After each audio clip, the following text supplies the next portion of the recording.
trazer agora para o global, né? A gente acabou de falar do CPI também, lá dos Estados Unidos, dessa inflação a 7%, mas também queria trazer aqui outros pontos. Saíram dados da produção industrial da zona do euro, subiu 2,3% em novembro, em comparação com outubro.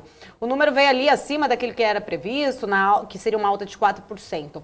Já também os dados de inflação ao consumidor na China caíram em dezembro, mais do que estava sendo esperado, abrindo talvez ali um caminho para um relaxamento, vamos dizer assim, monetário, animando também um pouco os mercados asiáticos hoje. Queria entender um pouquinho a sua visão, a visão do Marco também, como vocês estão avaliando esse processo de retomada mundial. A gente fala muito também de Estados Unidos, de China, mas também trazer outras economias aqui para a nossa conversa. Como que vocês estão vendo toda essa questão de aperto monetário, né, de relaxamento da política monetária em outros países?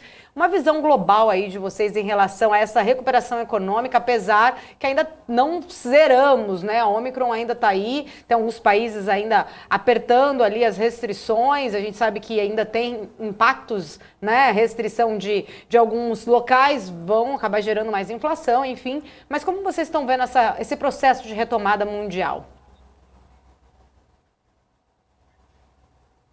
Começando pelo... Pode ser o Gustavo. E começa aqui.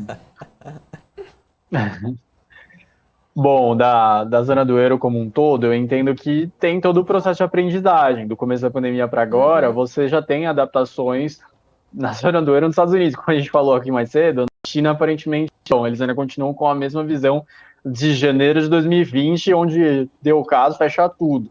Na zona do euro já é meio adaptado. É claro que com a Omicron sendo muito rápido, a gente está vivendo isso aqui no Brasil, tá tendo cancelamento de voo porque falta funcionário para colocar para operar. Mas essa aprendizagem, ela facilitou muito essa adaptação para você não ter quedas muito bruscas em ondas mais novas. E com a Omicron aparentemente sendo mais leve, principalmente no vacinados, a tendência é que agora em diante realmente você continue com o processo de reabertura de forma mais definitiva e que você saia da parte de pandemia para uma endemia, para algo mais como a gripe. Dito isso, na China é um pouco mais delicado, né? Você sempre tem que acompanhar. Tem um dado que eu gosto muito de lá, que são os novos empréstimos, que eles são muito precisos em antecipar movimentos da economia. Eles deram uma desacelerada e, geralmente, quando dá uma desacelerada, por lá o governo ele dá uma aquecida, ele coloca realmente mais estímulos, ele pede para o Banco Central diminuir compulsório, a taxa de juros também, mas diminui bastante compulsório, libera mais para empréstimos para todos. Então, a tendência é que você tenha um 2022 de um mundo em crescimento forte ainda, ou seja, acima do que cresceria normalmente no longo prazo, mas, claro, desacelerando do ano passado, porque você está comparando uma base mais regular do que uma base muito deprimida que foi 2020.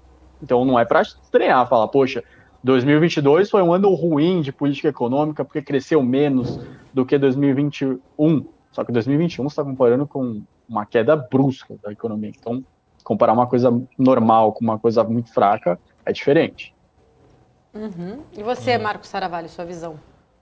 Acho que a gente até trouxe já um gráfico aqui, acho que foi essa semana, aqui no pre-market, falando um pouquinho das expectativas. Até olhando para o investidor, de uma forma geral, eu concordo com o Gustavo, a gente vai ter um crescimento ainda coordenado bastante saudável nas principais economias. Até muita gente preocupa assim, fala assim, mas Marco, acho que deve perguntar para o Gustavo também, a gente tinha um ano de redução da liquidez global, aumento de juros nas principais economias, mas continua sendo um ambiente bom, favorável para os investimentos de risco, né? Para a renda variável como um todo.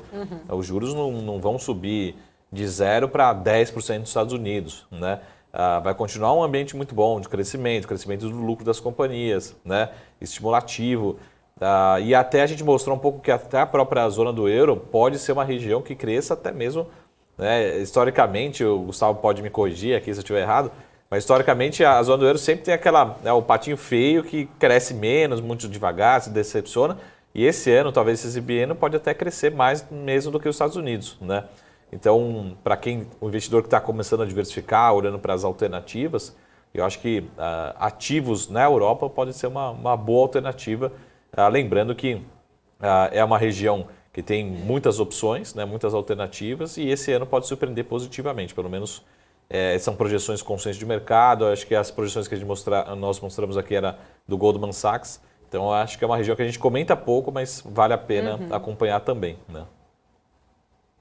Fica à vontade, Gustavo, se Não, quiser precisamente, eu entendo. Boa.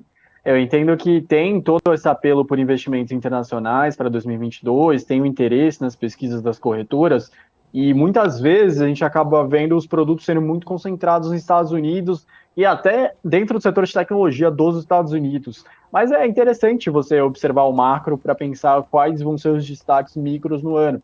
E aparentemente vai ser por essa linha mesmo. Você vai ter uma Europa talvez com um destaque maior no mercado de ações do que os Estados Unidos, pensando que os Estados Unidos vai subir juros, e o Banco Central Europeu aparentemente vai esperar um pouco mais. Ele vai ter ele vai aguardar, talvez subir no final do ano já é aparentemente um cenário otimista em termos de altos de juros. Eles estão realmente pisando no freio por enquanto, e tem uma divisão clara entre o norte e o sul da Europa, o norte quer que suba, o sul não quer. Então, com isso, a atratividade para o mercado de ações europeu parece maior que o americano para esse ano.